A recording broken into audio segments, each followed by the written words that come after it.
Cassandra, welcome. I'm so glad to have you here today. Thank you. So happy to be here. Yeah, when I was looking over the agenda and having other conversations, I was really excited to have you join because I think you have created a company around the ideal product market fit. And what I mean by that is you've had all this experience in your life with sales and you gathered all that intelligence and then you launched this new company. Can you just tell us a little bit about your journey there and how that all worked? Sure. So I started my career in software sales, and over the years, I worked inside of large organizations that had huge ecosystems of partners. And so, as a territory rep, you were always trying to figure out who in the ecosystem might overlap in your territory. And when you have thousands of partner companies you can go to market with, answering that question is so difficult. I was a mom, I had two kids, or I still am a mom with two children. And I was constantly working with my channel teams, trying to figure out who should I be meeting with, what partners, going on partner meetings and face to faces where we would spend all this time getting to know each other, then come to find out we didn't have any accounts in common. And so I just said, there's got to be a system that just maps me with my partners and allows me to stay in constant communication once we get our ground floor partnership off the ground. And so I looked for something on the Salesforce App Exchange, couldn't find anything. And that's when I started really studying the market and realized, hey, there's a real market opportunity to go build something that doesn't exist. And so that's what we did. And fast forward 5 years later, I mean, we have some of the largest organizations utilizing PartnerTap with their sales teams and their channel teams. Companies like HPE, SAP Concur, ADP are using our application to drive more revenue. So really seeing this vision come alive. And we're just getting started, it feels like. Yeah, no, it's a really exciting time, and you're right at this epicenter of the ecosystem explosion, I think. Right. So it'll be interesting to see how this plays out. So, question that I've been thinking in the back of my mind all day as I've had conversations with different people: ecosystem and marketplace. Mm-hmm. Tell us, as the expert, what is the difference? So I would argue that marketplace is a component of the ecosystem. I think of the ecosystem like all of your partner programs rolled up into one. So the marketplace is definitely where you have your partners that are transacting. So your customers and their like customers are coming through and they're purchasing services through the marketplace. However, those marketplace partners oftentimes can also be co-selling partners or reselling partners. So I definitely think that marketplaces, resellers, co-selling partners, just simple referral partners all wrap into this broad ecosystem and strategy for a company. So would that sort of be the first step if somebody wanted to get their toe in the water, join a marketplace? It could be. It just depends on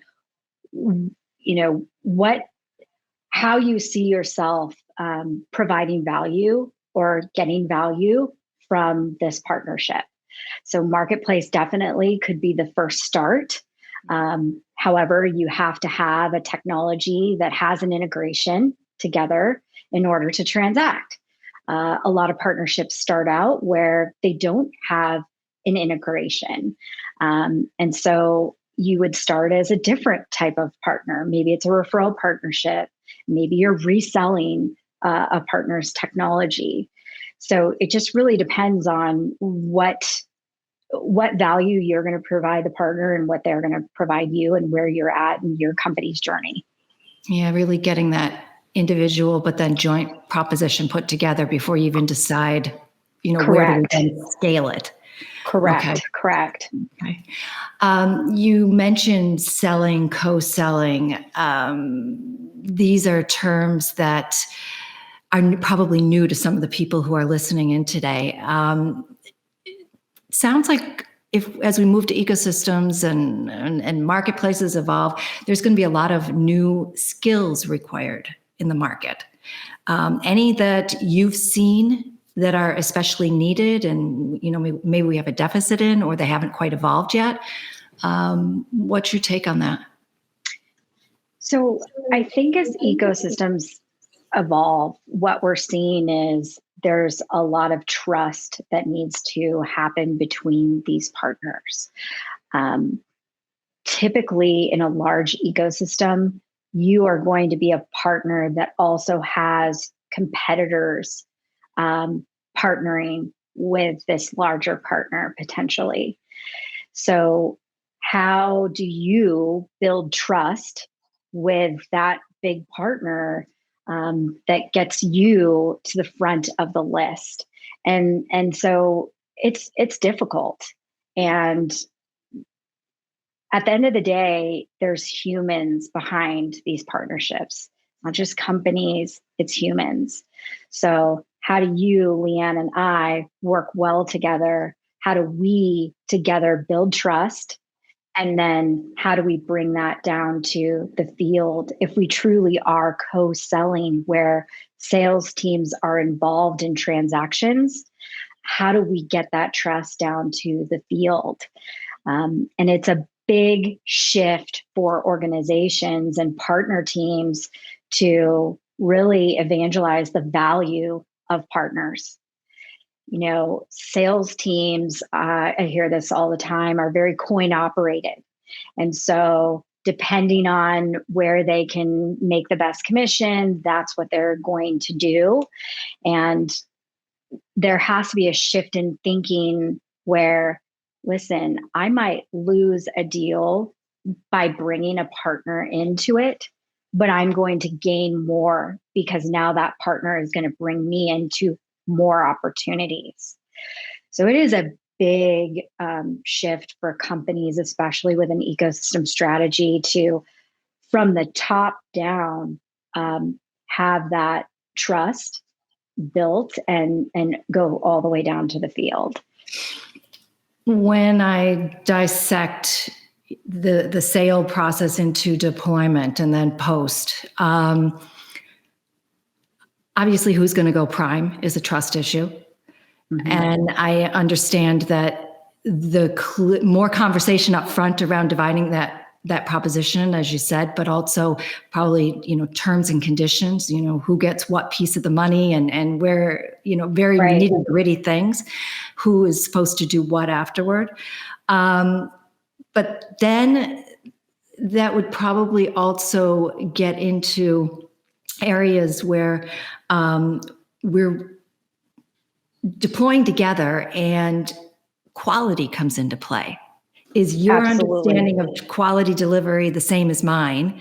And at the end of the day, whoever's going prime is going to take the heat for that if it doesn't go right. well. Have you seen that situation and any yes. Solutions? Yes. So that's one way to kill trust, right? The ecosystem is there to serve the customer, right? The customer is in the center of this whole model. So if we're missing a deployment because a partner dropped the ball, that is the quickest way to lose trust. And that's why you have these partner teams to go and help fix or remedy any situations that come up. I mean, at the end of the day, implementations can go sideways, but it's really how you're communicating to the customer, over communicating to the partner, where they can still have that trust with you that, hey, even when things go not the way we thought they would, I'm there to support and make sure we right size this. That's going to go a long ways. But yes, that is the easiest way to lose trust, for sure. And I would imagine just talking through all the various scenarios together and really getting into, this is how we define quality, which might sound a little odd, but really digging into it, I think will help set those expectations if something happens. It's also about aligning values. So, I mean, at the core of Partner Tap, the customer is always at the center of our universe. And when you're aligning partnerships, you really want to look for companies that have the similar core values to your organization. So when situations like the one you're talking about do come up, we're operating to help the customer. There's some companies that, they value things higher than the customer. And so when situations come up, they might not be remedying them as quickly as your team would. And so sometimes that just says it's not the right partnerships and maybe we need to focus elsewhere. Yeah. Might be useful coming up with some really good scenarios and examples in preparation for those calls in order Absolutely to sort through that. Absolutely. On the front end of that, there's demand generation. Mm-hmm. What are you seeing? Are you seeing that conversations are taking place and then one partner takes the lead on it because they're better at it? Or is it done jointly? Because I know in our business, rainmaking goes toward a very few people within the organization. There are people who just don't like to play that role. And so what are you seeing in the market? So with demand generation, I think it really depends on the type of partnership. So if it's a marketplace partner, this could be co-marketing demand generation that is done.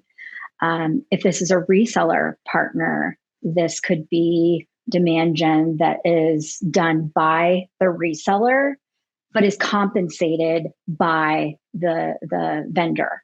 So it really depends on the type of partnership where the demand gen is happening. In a co-sell partnership, typically it can happen on either side. So it just depends on the type of partnership and who the agreements you've put into place and the goals that you've set for the quarter, how you're going to execute on those goals, and who is going to pull that demand gen lever. Is it going to be just one partner? Is it going to be the partners together? How are we going to measure success? So demand gen is that's a big component and should be a component of every quarterly or monthly partner meeting to say, where are we at with what we said we were going to do? Because we're not hitting X. So what was the pipeline that how are we generating the pipeline? Do we need to pull some different levers? Do you think we're going to get a new acronym?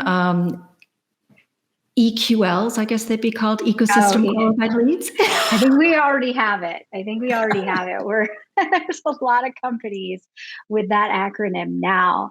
And I think it's great because it's saying that it's not just marketplace, it's not just reseller, it's not just co-selling, it's not just referral, it's everything. That's where our ecosystem qualified leads can come from. They could come from any partner in the ecosystem. Mind-boggling, actually, when we start thinking about how that's all going to start evolving or working together. Mm-hmm. When we first spoke, one of the things that impressed me in particular was you talked about your onboarding process. And I know a lot of the companies that we work with, they are, let me say, a bit obsessed with, and maybe I'm overplaying that a bit, but with with expanding in a marketplace. So how do we get scale? How do we quickly take our small organization and make it huge, go global, et cetera? What they don't necessarily pay as much attention to is the actual landing piece of it. And you seem to have a process. I think you have 1,000 partners you brought on in the last 5 years, where that's working really well for you. Can you share some of your knowledge, learned Sure. knowledge? So whenever we deploy a company who is a customer of ours, our number one caveat or our number one thing is this white gloved service. So for our customers to be the most successful, we need to make sure that their partners come on and their partners are sharing as much data as possible to our customers.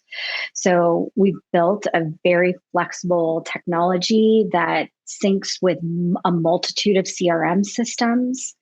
And our team works as a go-between between the partner and their ecosystem. And our job is to evangelize the data sharing and what that partner will get out of the data sharing once they come aboard.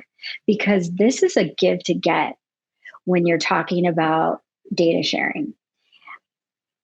If you're sharing data with your partner, the more data you share with them, the more they're going to share back with you. If you're looking for those ecosystem qualified leads, then we're not talking about sharing 100 accounts and opportunities. We're talking about sharing millions. That's how you get ultimate scale.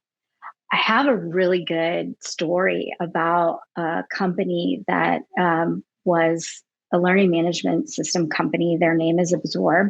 They're out of Canada.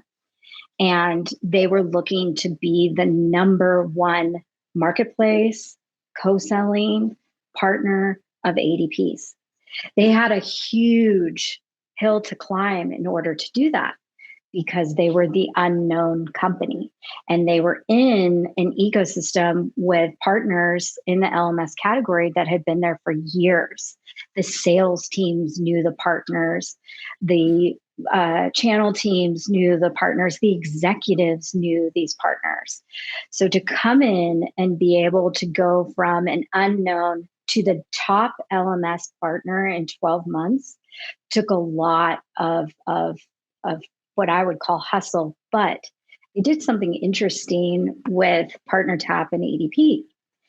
They said, ADP, we're going to share our customers that overlap with our mutual customers and your prospects. And if we can help you gain access into these accounts or give you influence on deals that you are already in, we want to do that. No partner had done that before. The one complaint from the ADP sales team, who has, hundreds of thousands of customers, was our partners just take from us. They just want things from us. So this partner really thought through this differently of, I'm going to give so that they start thinking about us. And guess what? They grew that channel from zero in revenue. I can't say the numbers, but it was massive. And it helped them in the exit of their company. They are now known as the number one LMS partner inside of ADP. If you ask the 1,000 salespeople at the ground floor, do you know Absorb? They will say yes. Absolutely. But going from a nobody to a somebody, it was a definite hypothesis, but with this data sharing, they were able to just get to where the rubber meets the road and escalate their partnership from nothing. It was an incredible Just by story. investing some trust. Yes. That was very, very, very trusting. And yeah, it worked in their favor. That's a great story. Thank you. You obviously have a lot of knowledge on the subject. and you've done a lot of things really well. If you were going to do things a little bit differently, go back a little bit of time to your younger or self, what would you do differently in regards to the topic we've been discussing? That's a good question.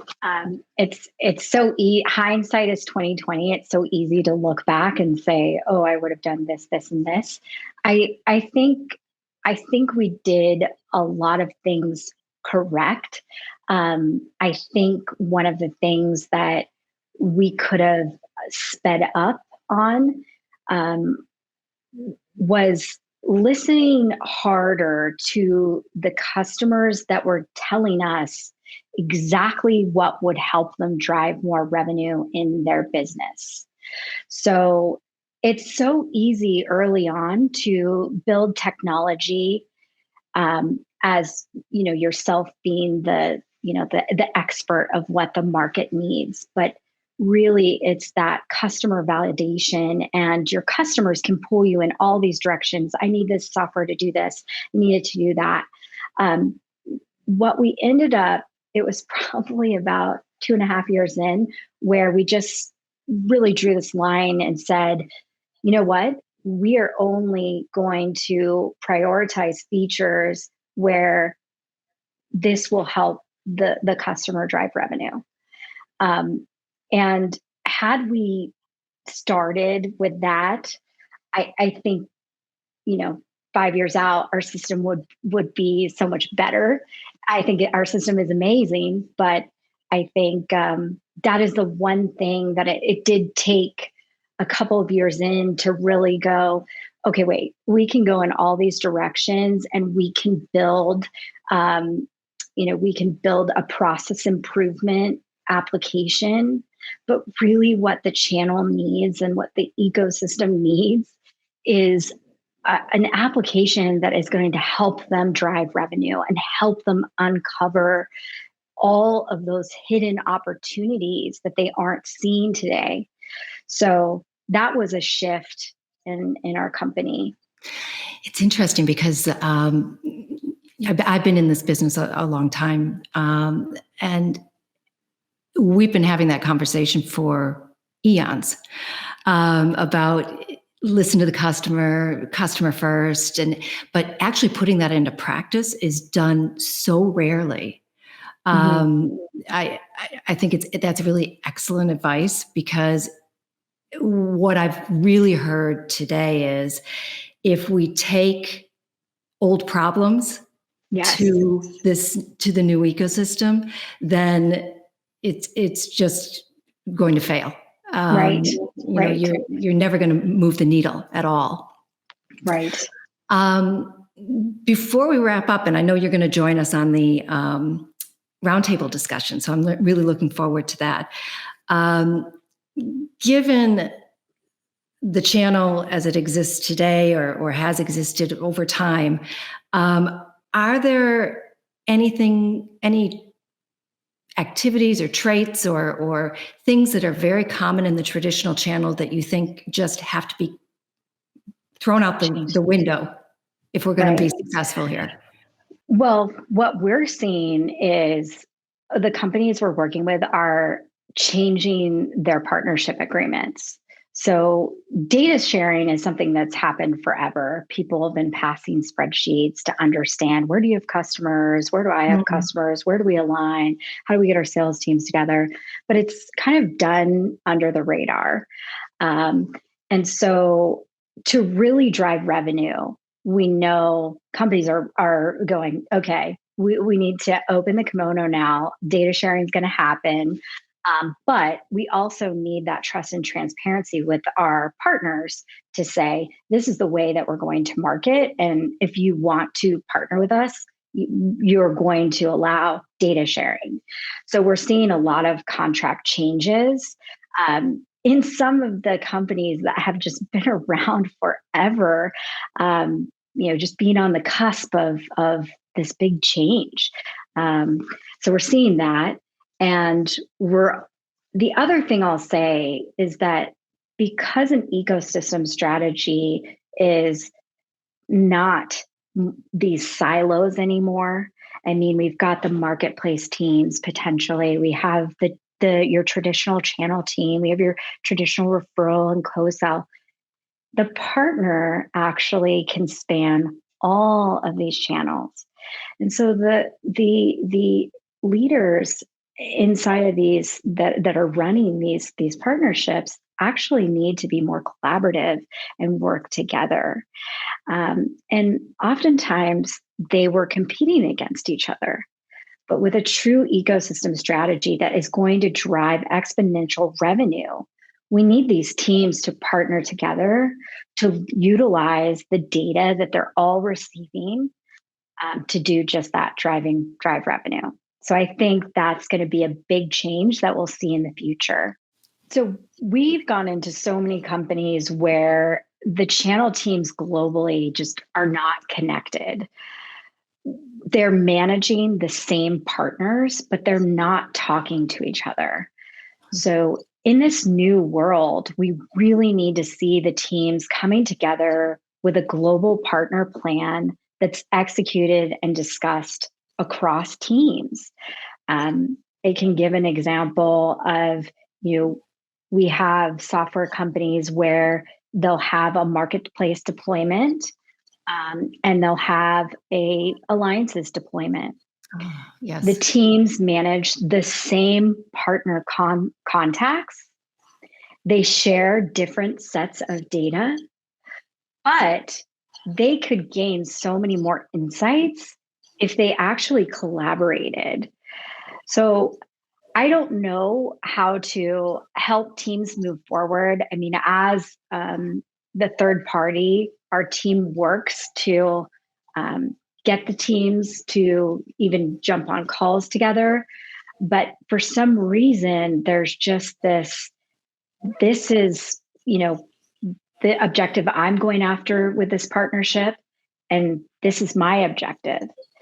And so it's, at the end of the day, the company is losing out. And oftentimes it means that the executives aren't aligned. Yes. I don't It's know how to interesting. help them, but I know that it is a challenge, and it's one that we see in most of the largest companies. They all have this challenge. And it's interesting because we're talking about it right now in the context of ecosystems, and lots of people say, well, this is new or new to us, and we're just starting to learn about it. But what you just gave is a very classic share of wallet examples. And this is what we've been doing, hopefully, or saying we're going to do for ages. Right. So it's really just, I think what I'm hearing from you is that, participating in an ecosystem and looking to partner with other companies will only allow you to master that share of wallet experience even better, and maybe tackle it now where you weren't able to do it before. Correct. For some reason, there's always this conflict.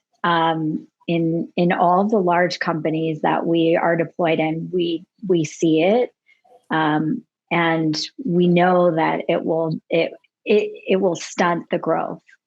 But it's hard to, when you're growing so quickly and you're successful, it's hard to come in and change the strategy when things are working. But that they could be working so much more. It's a hard thing to solve for sure.